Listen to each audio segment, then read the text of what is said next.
Thank you for having me here today. What drew you to the early childhood profession? From a young age, I had a profound calling to work with children. My early experience fueled my passion for education, leading me to focus my studies in the early childhood development. This journey began in high school, where I attended South County Tech and went through their early childhood program and left with a certificate. This fundamental experience ignited my desire to deeply understand the complexities of a child development and education. Throughout my career, I have been fortunate to work with children in various settings, including preschools, daycare centers, community programs.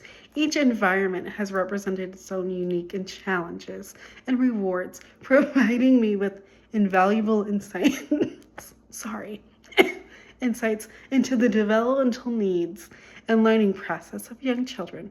In preschool, I've witnessed firsthand the critical role of structured play promoting critical thinking and social skills.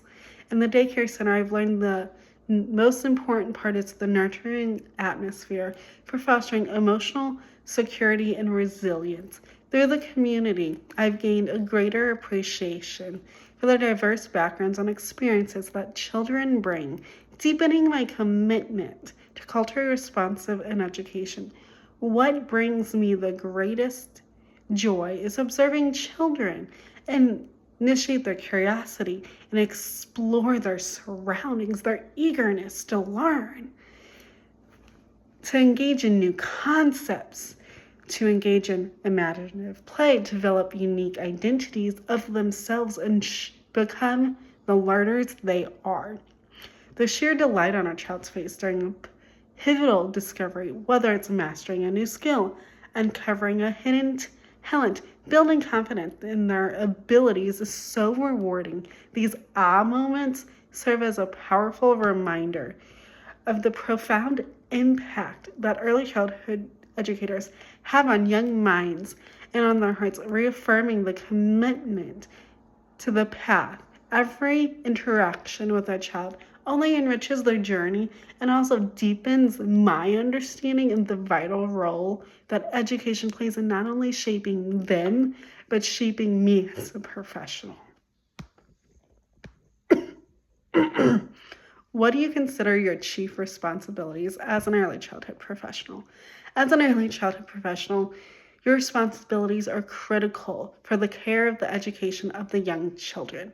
The NAEYC, the National Association for Education of Young Children, specifically pointing out the Code of Ethical Conduct, highlights your obligation to not only create a safe and healthy nurturing environment, but that caters to your children's specific needs in your classrooms.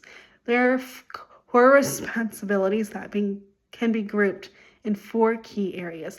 The first one is the holistic development. Ensures you're fostering each child's physical, emotional, and physiological well-being by recognizing unique learning styles and facilitating the joy, exploration through developmentally appropriate practices and activities. The second one is family relationships.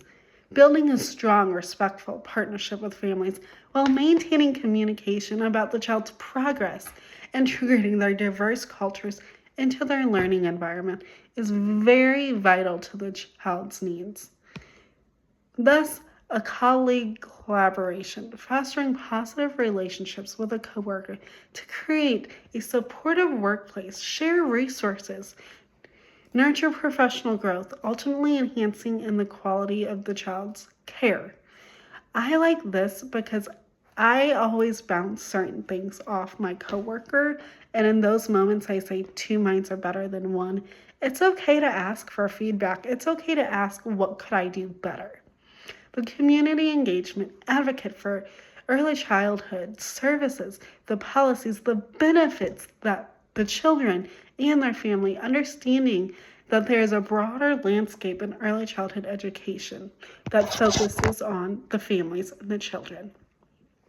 Daily commitment to the developmentally appropriate practice, DAP, is essential, focusing on the child development research while being responsive to each child's unique backgrounds, their needs. Through this approach, It creates an inclusive, enriching environment conducive for the outcome of the child.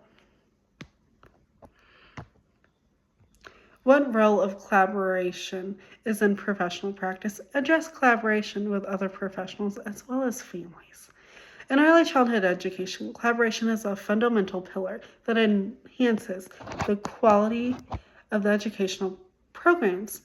Collaboration framework shifts focus from an individual educator to a perspective more integrated to a support system centered at the child's holistic well-being and their development. Engaging with colleagues, administrative specialists such as therapists, occupational behavior analysts, creates a group of approach that facilitates a smooth transition for children across various classrooms and while providing services.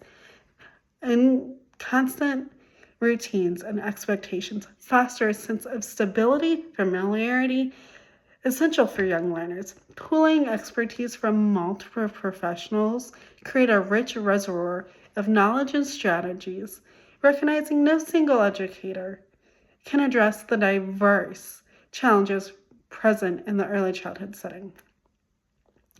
Team-based approach is particularly valuable when dealing with complex behaviors and developmental needs. By integrating different perspectives from a professional can diverse, innovative, and be effective solutions tailored to each child's unique circumstances. Moreover, professional growth is integral to collaborative model. Throughout peer monitoring and fostering what we are commonly termed critical friendship, educators can engage in reflective practices, constructive feedback, and exchange the best practices, ultimately enhancing educational outcomes. This allows for them to provide the best quality of care for the children. Collaboration with families is equally important, as they are the child's first most influential teacher. Building strong partnerships with families not only fosters cultural tendency, but also provides educators a vital insight into the child's home, their language, their cultural transitions, and the family values and how they represent themselves. This knowledge empowers teachers to develop a culturally responsive curriculum that embraces diversity and inclusivity. Additionally, collaborative efforts between educators and parents contribute to the child's development. When insights on observations about child's behaviors, learnings are shared, they provide a comprehensive view of the child's strengths and areas that they might need more support. This dialogue allows aids and in recognizing additional assistance may be needed, but it also allows for them to celebrate achievements. When children witness their caregivers and teachers working together, it instills a great sense of confidence and security in their learning environment. It allows for a safety is critical, motivating children to engage more fully in their education, knowing they are supported by a unified team dedicated to their success. In conclusion, collaboration in early childhood education places the child at the center of a cohesive support system. What strategies do you routinely utilize to ensure you are critically reflecting on your own growth as an early childhood professional? To promote continuous growth in the early childhood education, must engage in deeper professional reflection, more than beyond surface level. Effective reflection involves a thorough explanation, motivation. You look behind the actions and the decisions. There are several strategies educators can use, and I personally have used them as well. The first one is reflective journals. Maintaining constant log allows educators to document not only the aha moments, but it allows for you to document challenging behaviors, hard transitions, analyzing emotional response, and personal biases, better to understand their teaching approaches. This next one I have personally done, obviously with permission, but it's video self-observations. Recording lesson plans, with permission of course, enables educators to review the footage and reveal body language, tone of voice, the wait time.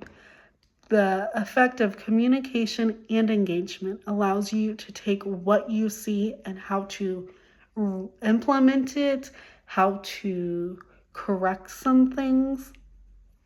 Critical friendship, peer observations allows a trusted colleague to provide feedback and pose reflection questions, encourage new perspectives on instructional teachings. This allows you to get a second opinion. It allows you to gain more knowledge. It allows you to be like, I didn't think of that. That's a great idea. Artifact analyst. Reviewing the student work along your work, your lesson plans, allows you to track where you can evolve and identify specific areas of growth in your work. Professional portfolios. Creating a professional portfolio includes feedback, certificates, reflections.